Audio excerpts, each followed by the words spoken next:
ভারতে ঘটেছে এক চাঞ্চল্যকর ঘটনা। দুই ভাইকে একই সাথে বিবাহ করে বিশ্বকে চমকে দিয়েছেন এক দম্পতি পরিবার। ভারতের হিমাচল প্রদেশের সিরমৌরের শিলাই গ্রামের দুই ভাই যথাক্রমে প্রদীপ নেগি ও কপিল নেগিকে একই সঙ্গে বিয়ে করেছেন সুনিতা চৌহান। এই বিয়ে নিয়ে একদিকে ব্যাপক আলোচনা হচ্ছে, তেমনি বিতর্কও তৈরি হয়েছে চারদিকে। তফসিলি জনজাতি হিসেবে নথিভুক্ত হাটি সম্প্রদায়ের প্রাচীন প্রথা মেনেই এই বিয়ে সম্পন্ন হয়েছে। স্থানীয় ভাষায় একে জরিধারা বা ঝাঁঝরা বলা হয়ে থাকে। এদিকে পাত্র এবং পাত্রী দুই পক্ষেরই পরিবারই ছিলেন হাটি সম্প্রদায়ের অন্তর্ভুক্ত।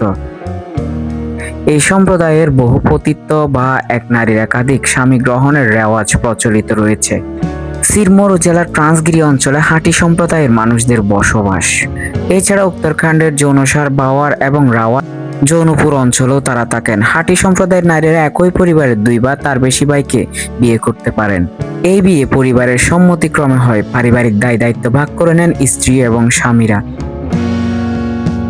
যারা এই প্রথা সম্বন্ধে অবগত তারা বলেন এর নৈপথ্যে বিশেষ উদ্দেশ্য রয়েছে, আর সেটা হলো পরিবারের মধ্যে ঐক্য বজায় রাখা এবং পৈতৃক সম্পত্তির বিভাজন ঠেকানোই অন্যতম উদ্দেশ্য। স্থানীয় বাসিন্দা কপিল চৌহানের কথায়, জরিদারা প্রথা আমাদের পরিচয়। এই প্রথা যৌতুক ঠেকাতে, ভাইদের ঐক্য বজায় রাখতে ও সন্তান লালন পালনে সাহায্য করে। সিলাই এলাকায় প্রায় সব গ্রামে 4টি থেকে 6টি পরিবার এই প্রথা অনুসরণ করে। প্রদীপ নেগি রাজ্য সরকারের জনশক্তি বিভাগে কর্মরত রয়েছেন। অন্যদিকে কপিল নেগি বিদেশে হসপিটালিটি সেক্টরে কাজ করে থাকেন। হিন্দু বিবাহ আইন কিন্তু একটাই বিবাহকে বৈধ বলে স্বীকৃতি দেয়। ফলে এই জাতীয় বিবাহের আইনি বৈধতা নিয়েও প্রশ্ন উঠেছে। তবে হিমাচল প্রদেশের হাইকোর্টের আইনজীবী সুশীল গৌতমের মত ভিন্ন। যেহেতু এখানে দুটো বিয়ে একই সঙ্গে সম্পন্ন, তাই 1955 সালের হিন্দু বিবাহ আইন প্রযোজ্য নয়। ভারতীয় দণ্ডবিধির 32 নম্বর ধারাও এই ক্ষেত্রে প্রয়োগ করা যাবে না।